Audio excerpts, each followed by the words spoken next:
Hi hello నమస్తే welcome back to our channel Lakshmi Kingdom. ఎలా ఉన్నారండి మీరందరూ? మరొక వీడియోతో మీ ముందుకు వచ్చేసాను. ఈరోజు వచ్చేసి మేము కాంచీపురంలో ఉన్న ఏకాంబరనాథేశ్వర ఆలయానికి వచ్చామండి. చాలా ప్రశాంతంగా చాలా పీస్ఫుల్గా ఉంది. చాలా పెద్ద రాజగోపురం అండి. ఈ ఆలయం వచ్చేసి పంచభూతాల్లోని పృథ్వీలింగం అండి. ఇక్కడ ఉండే లింగము శివయ్యది. ఈ లింగాన్ని 3000 ఏళ్లకు పూర్వమే స్వయంగా కామాక్షి అమ్మవారు ఇసుకతో తయారు చేశారటండి. ఇక్కడ 1008 శివలింగాలు కూడా ఉన్నాయి. ఈ ఆలయము కాంచీపురంలోని అతిపెద్ద దేవాలయంగా గుర్తింపు పొందిందండి. ఈ ఆలయాన్ని 25 ఎకరాల్లో నిర్మించారట.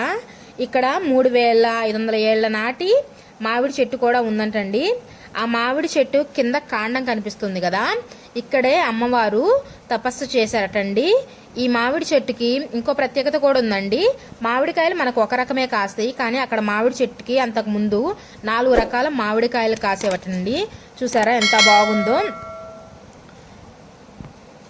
ఇదండి చూడండి.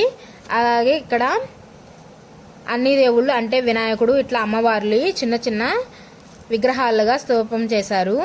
అలాగే ఇక్కడ కొలను కూడా ఉందండి.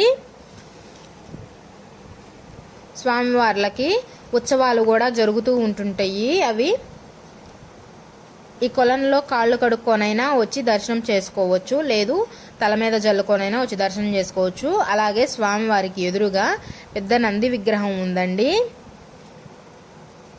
ఇక్కడ సంతానం లేని వాళ్ళు ఊయళ్ళు కట్టుకొని వెళ్తారండి. ఈ వీడియో కనుక మీకు నచ్చినట్టయితే please like, share and subscribe my channel.